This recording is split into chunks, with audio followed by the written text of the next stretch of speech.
Assalamualaikum warahmatullahi wabarakatuh. Nama saya Ruci Manggala Putra dari Universitas Bina Sarana Informatika, Prodi Sistem Informasi, kelas 195A28 akan mempresentasikan hasil kerja untuk mata kuliah Proses Bisnis TI untuk menganalisis e-commerce, e-business, serta SWOT pada Zalora Indonesia. Pertama di sini ada pengertian proses bisnis. Proses bisnis adalah suatu kumpulan pekerjaan yang saling berhubungan untuk menyelesaikan suatu masalah tertentu atau yang menghasilkan suatu keluaran atau layanan dan mendukung pencapaian tujuan serta sasaran strategis dari suatu organisasi. Ini adalah pengertian umum dari proses bisnis. Adapun pengertian proses bisnis dari para ahli. Di sini yang pertama saya mengambil dari Westgate. Dia menyebutkan bahwa proses bisnis adalah serangkaian instrumen untuk mengorganisir suatu kegiatan dan untuk meningkatkan pemahaman atas ketertarikan suatu kegiatan. Dan ada juga menurut Rumler dan Brecht, proses bisnis adalah sekumpulan kegiatan dalam bisnis untuk menghasilkan produk dan jasa.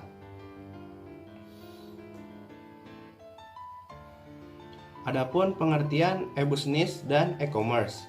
Pengertian umumnya adalah e-business adalah suatu kegiatan transaksi jual-beli bisnis yang dilakukan melalui perangkat elektronik atau dengan internet sehingga perusahaan dapat langsung berinteraksi dengan customer, supplier, ataupun rekan bisnis. Sedangkan e-commerce dapat diartikan sebagai suatu proses berbisnis dengan memakai teknologi elektronik yang menghubungkan antara perusahaan, konsumen, dan masyarakat dalam bentuk transaksi elektronik dan pertukaran atau penjualan barang, servis, dan informasi secara elektronik. Ini pengertian e-business menurut Bentley dan Witten. E-business adalah electronic business, merupakan suatu bentuk aktivitas hasil dari kegunaan internet dalam mengurus dan mendukung kegiatan bisnis dalam suatu perusahaan setiap harinya. Adapun menurut Lodon, yaitu e-commerce adalah suatu proses yang dilakukan konsumen dalam membeli dan menjual berbagai produk secara elektronik dari perusahaan ke perusahaan lain dengan menggunakan komputer sebagai perantara transaksi bisnis yang dilakukan.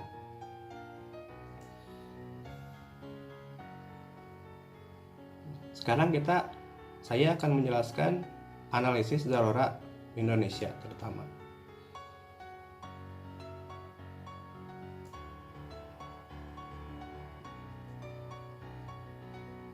Nah, pertama saya akan menjelaskan sedikit sejarah Zalora itu sendiri. Didirikan pada tahun 2012 oleh Kathari Sudjahyo, merupakan dari Zalora Group di Asia yang terdiri dari Zalora Singapura, Malaysia, Vietnam, Taiwan, Thailand, dan Filipina, yang merupakan anak dari perusahaan dari situs belanja online Zalando. Zalando ini merupakan proyek dari Rocket Internet GmbH. Rocket Internet GmbH adalah inkubator startup online terbesar di dunia. Zalora itu sendiri adalah situs web belanja yang menyediakan kebutuhan mode pakaian terdiri dari produk berbagai merek, baik lokal maupun internasional, yang merupakan partner dari toko barang elektronik Lazada.co.id, Zalora.com untuk versi internasionalnya, dan Zalora.co.id untuk versi Indonesia. Untuk di Indonesia sendiri, Zalora berada di bawah naungan dan dikelola oleh PT Fashion as Service Indonesia.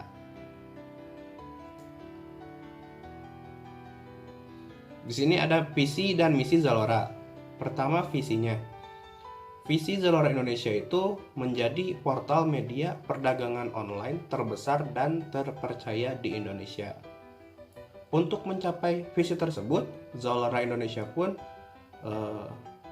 membuat misinya itu sendiri, yaitu menjadi media perantara perdagangan online terbaik di Indonesia, menjadi media dan alternatif sumber penghasilan, menghadirkan fitur-fitur yang memuaskan pelanggan, ikut berpartisipasi, melahirkan pengusaha online yang tangguh dan berbobot, serta memasyarakatkan dunia online Indonesia. Next. Nah, ini adalah struktur Zalora Indonesia ya, yang diketuai oleh direktur. Di sebelah direktur itu ada partnership dan agency manager, serta sistem development dan performance. Direktur itu dibawahi oleh GM marketing yang untuk mengurusi tentang marketing di Zalora Indonesia ini, yang membawahi manajer grup dan manajer grup 2 serta seterusnya.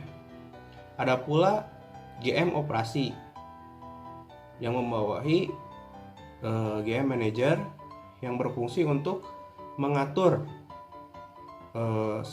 seluruh operasi di Zalora Indonesia ini, serta GM administrasi dan juga keuangan. Situ dibawahi oleh finance manager, HRD manager, serta manajer pengadaan dan umum.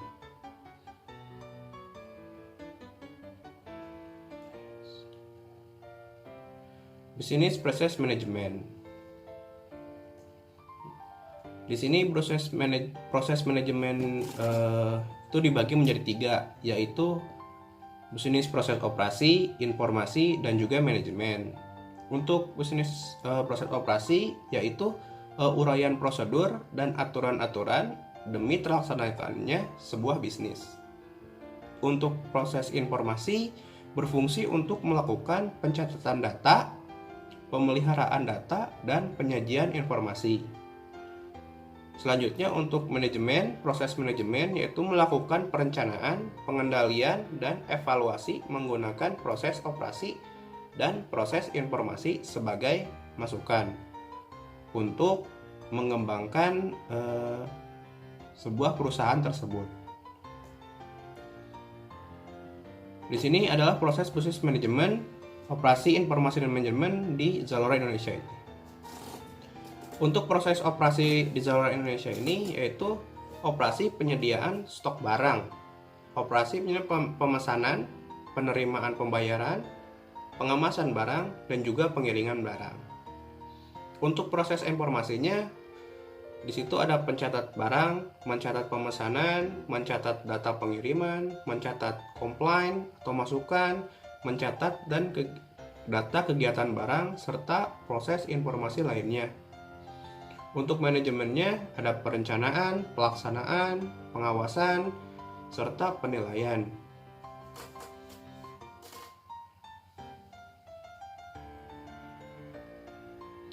Sistem penjualan dan pemasaran Zalora Indonesia.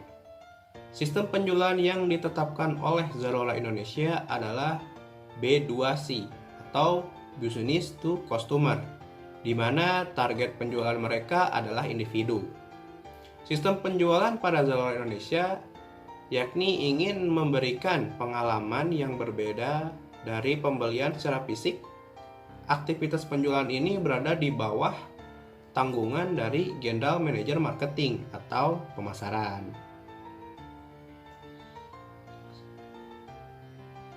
Nah, di sini saya akan menjelaskan sedikit cara membeli atau memesan di Zalora Indonesia itu. Yang pertama, Anda dapat masuk ke web yaitu zalora.co.id atau bisa pula menggunakan aplikasi Zalora. Kedua, pilih kategori produk yang ingin Anda beli. kalian bisa melihat apa yang ingin Anda beli.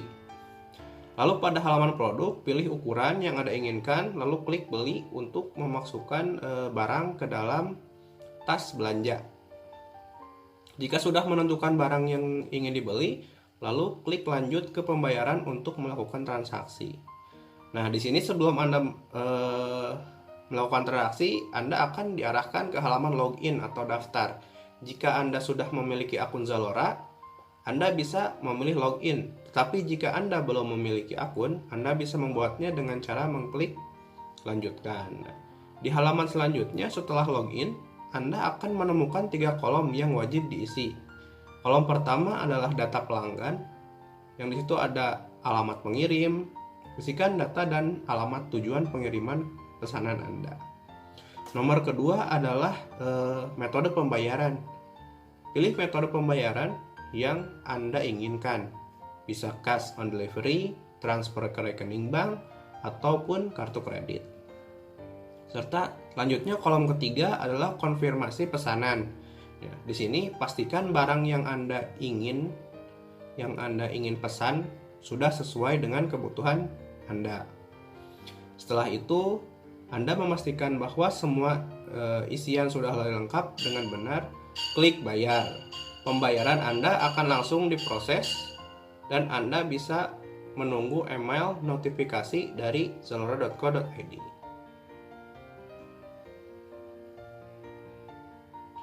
SWOT analysis. SWOT analysis adalah suatu metode yang dapat Anda gunakan untuk sejauh mana perusahaan Anda dapat bersaing dengan perusahaan lainnya. SWOT analysis itu dibagi menjadi 4, yaitu S, strength, weakness, opportunity, dan juga threat. Nah, di sini saya akan menjelaskan yang saya analisis di Zalora Indonesia itu sendiri. Pertama, strength, yaitu kekuatan yang dimiliki Zalora. Zalora memiliki pusat pengembangan teknologi di Singapura. Selanjutnya, Zalora memiliki sumber daya manusia berupa tenaga kerja yang andal, berasal dari lulusan ilmu komputer dari universitas terbaik tentunya. Yang ketiga, Zalora menyediakan fasilitas pengiriman gratis, bayar di tempat, dan juga jaminan 30 hari pengembalian jika barang tidak sampai. Lalu Zalora menjual produk fashion, aksesoris, dan sepatu dengan lebih dari 500 brand internasional ataupun lokal. Ada pula kelemahannya, yaitu weakness. Di sini kelemahan Zalora itu sistem konfirmasi untuk pembayaran sering terlambat untuk memproses transaksi. Komplain pelanggan yang lama untuk diproses oleh customer service. Yang ketiga, sistem belanja online sangat tergantung pada internet dan server. Selanjutnya, harga produk yang dijual lebih mahal dibandingkan toko online lainnya karena untuk di Zalora sendiri ongkir itu sudah ditambahkan ke harga produk. Lalu Zalora belum bisa menyediakan fasilitas bayar di tempat (COD), cash on delivery ke semua kota di Indonesia. Jadi hanya menyediakan layanan itu di kota-kota tertentu saja. Opportunity. Nah, di sini ada peluang untuk Zalora mengembangkan dan mempromosikan webnya tersebut. Yang pertama, lifestyle masyarakat Indonesia selalu menggunakan smartphone. Hadirnya sistem pembayaran seperti e-cash dan rekening mobile merupakan salah satu anggota dari grup Rocket International yang mencakup grup retail fashion online terkemuka di Asia Pasifik. Hadirnya YouTube dan sosial media merupakan referensi bagi konsumen untuk Indonesia ya, khususnya untuk melihat tren fashion dunia, dan Zalora sendiri adalah e-commerce khusus fashion di sini. Nah, adapun ancamannya, banyak situs e-commerce kompetitor dari Lazada, Evelina, Tokopedia, dan lain-lain.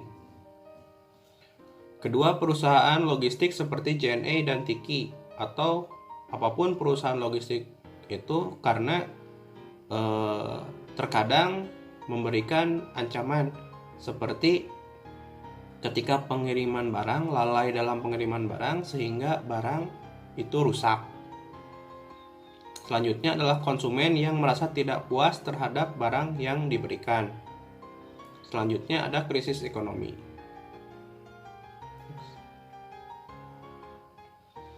Nah, ini adalah matrix SWOT yang saya buat. Tadi sudah dijelaskan strength, weakness, opportunity, dan juga threat-nya.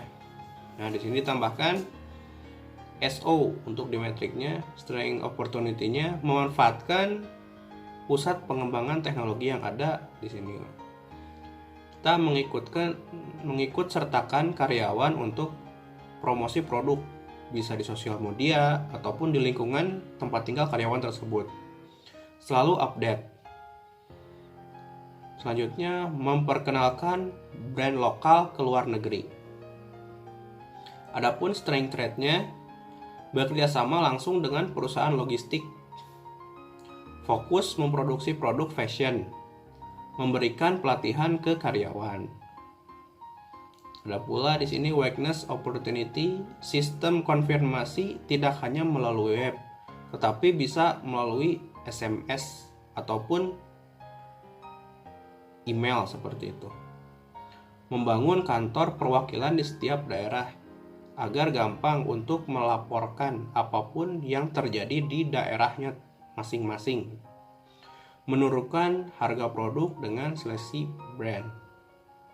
Ada pula weakness trade-nya di sini, yaitu memperbaiki sistem konfirmasi pembayaran melalui di sini quality control dan memperbaiki tampilan website agar lebih menarik. Oke, next. Penerapan e-business di Zalora ini dibagi menjadi 3 ya. Penerapan e-business pada manajemen, organisasi, dan juga teknologi. Untuk pada manajemennya, sistem transaksi di Zalora tersebut menggunakan sistem B2C, yaitu business to customer. Target pasar 70% untuk perempuan dan 30% untuk laki-laki. Dan juga target pemasarannya kepada umur 20 sampai 35 tahun. Serta fokus pada Zalora App. Untuk dari penerapan e-business di organisasi adalah terdiri dari direktur yang dibantu oleh 3 general manager, yaitu JM Marketing, Operasi, dan juga Administrasi, serta Keuangan. Serta didukung oleh sejumlah manajer yang antara lain terdiri kepala cabang, manajer keuangan, manajer pengadaan, dan juga umum. Untuk di teknologinya sendiri, Zalora memanfaatkan teknologi Big Data untuk memprediksi barang-barang yang dicari oleh pelanggan dan kemudian memberikan pilihan alternatif kepada pelanggan tersebut. Nah, kesimpulan, Zalora Indonesia adalah e-commerce B2C yang berdiri sejak tahun 2012 di Indonesia, yang ikut meramaikan produk fashion tanah air dari berbagai brand, baik internasional maupun lokal. Juga Zalora merupakan anak dari perusahaan Zalando, salah satu situs belanja online terbesar di Eropa. E-commerce pada situs pembelian Zalora merupakan suatu cara berbelanja atau berdagang secara online atau direct selling yang memanfaatkan fasilitas internet, di mana terdapat website yang dapat menyediakan layanan get and delivery commerce, akan merubah semua kegiatan marketing dan juga sekaligus memangkas biaya-biaya operasional untuk kegiatan trending atau perdagangan. Nah, di sini ada pun saran. Sebaiknya Zalora menggunakan 2 strategi ini. Yang satu strategi diferensiasi strategi, dan yang kedua adalah fokus strategi. Alasan untuk diferensiasi strategi yaitu jika Zalora berani tampil beda, menjual produk yang unik dan berbeda dari yang dijual dari situs lain. Ada kemungkinan mungkin market share-nya akan bertambah seperti itu. Yang kedua adalah fokus strategi. Dengan menggunakan fokus strategi ini, maka Zalora akan dapat mengikuti perkembangan zaman dan lebih peka terhadap lingkungan marketingnya sehingga dapat menjual produk yang sesuai dengan kondisi lingkungannya. Oke, cukup sekian penjelasan dari saya. Terima kasih. Assalamualaikum warahmatullahi wabarakatuh.